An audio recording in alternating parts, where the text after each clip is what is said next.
तुम्ही आंदोलन केलं, आंदोलनाची मागणी काय होती आणि त्याच्यानंतर ही कारवाई झाली, त्याच्याबद्दल तुमचं काय म्हणणं? आमच्या शाळेमधले शिक्षक कामाला लावले याबद्दल काही आमचं म्हणणं नव्हतं, पण सगळे शिक्षक कामाला लावले याबद्दलचं हे आंदोलन होतं.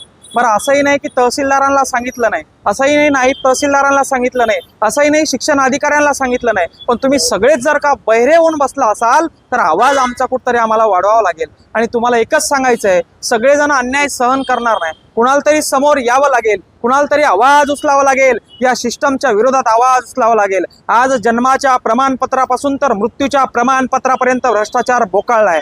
या अधिकाऱ्यांना मी बोललेले एवढं जर का झोंबलं असेल तर स्वतःची वर्दी बाजूला ठेवून एखाद्या तहसील कार्यालयामधून एका दिवसामध्ये तुमचा अर्ज मंजूर करून आणावा किंवा तुमचा एखादा विनंती अर्ज रस्त्याचा मंजूर करून दाखवावा. तेव्हा सांगेल की शासन प्रशासन व्यवस्थित काम करतंय म्हणून. तुम्ही व्यवस्थित काम करताय, तुमच्यावर कामाचा लोड आहे, याबद्दल आमचं काहीच म्हणणं नाही, पण तुम्ही आमच्यासाठी आहात, आमचं म्हणणं तुम्ही ऐकून घ्यावं, त्याच्यावर प्रश्न या ठिकाणी तुम्ही मार्गी लावात, यासाठीचा हा उद्रेक होता.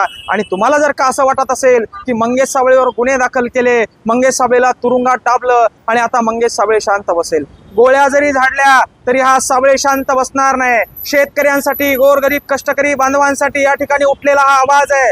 माझ्या वावरातून समृद्धी महामार्ग जाणार आहे आणि 100-150 एकर जमीन मला घ्यायची आहे म्हणून राजकीय पुढाऱ्यासारखा आवाज हा नव्हता. किंवा मला एखादं टेंडर पाहिजे, एखाद्या संरक्षण भिंतीचं, एखाद्या रस्त्याचं टेंडर पाहिजे म्हणून हा आवाज नव्हता. माझ्या लेकरांच्या शिक्षणाच्या भविष्यासाठी हा आवाज होता. आणि तुम्ही आम्हाला फुकटची रेवडी देऊ नका, तुम्ही आम्हाला फुकटचं ज्ञान वाटू नका, पण आमच्या लेकरांना व्यवस्थित शिक्षण सिस्टम द्या, शिक्षणचा बोजवारा वाजवू नका.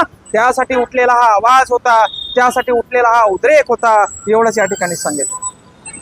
नक्कीच राजकीय षड्यंत्राच्या माध्यमातून आमच्यावर गुन्हे दाखल करण्यात आले, आमचा आवाज दाबण्याचा प्रयत्न करण्यात आला, पण त्या राजकारण्यांना मी सांगू इच्छितो, साबळे हा तुमच्या 4 दिवसाच्या तुरुंगानं किंवा 4 दिवसाच्या हर्सुलच्या जेलनं दबणारा नाहीये. अरे एवढा भ्रष्टाचार आज या महाराष्ट्रामध्ये बोकाळलाय, याच्यावर साबळे आवाज उचलणार आहे. आज हर्सुलचं तुरुंग सोडलं, हर्सुलचे या ठिकाणी पोलीस अधिकारी सोडले, तर बाकीकडं सगळीकडं भ्रष्टाचार या ठिकाणी बोकाळले. म्हणजे जेलात प्रशासन चांगलं सुरू आहे, जिथं कैदी असतात तिथं प्रशासन चांगलं सुरू आहे, मात्र बाहेर जिथं सामान्याचे कामं व्हायला पाहिजे तिथं टेबलाखालून पैसे द्यावं लागतायत, टेबलाखालून भ्रष्टाचार सुरू आहे. आणि त्याच्या विरोधात जर का कोणी आवाज उचलणार असाल आणि तुम्हाला वाटत असेल तुम्ही तो आवाज दाबणार असाल तर ही जनता शांत बसणार नाही, आमच्यासारखे तरुण शांत बसणार नाही. आणि आम्ही ही खुणगाड बांधून हा आवाज उचललेला आहे. तुम्हाला वाटत असेल 4-2 दिवसाच्या तुरुंगवासानं तुम्ही आमचा आवाज दाबणार तर विसरून जा, शेवटच्या श्वासापर्यंत या मातीसाठी हा मंगेश साबळे लढत राहणार आहे, लक्षात असू द्या.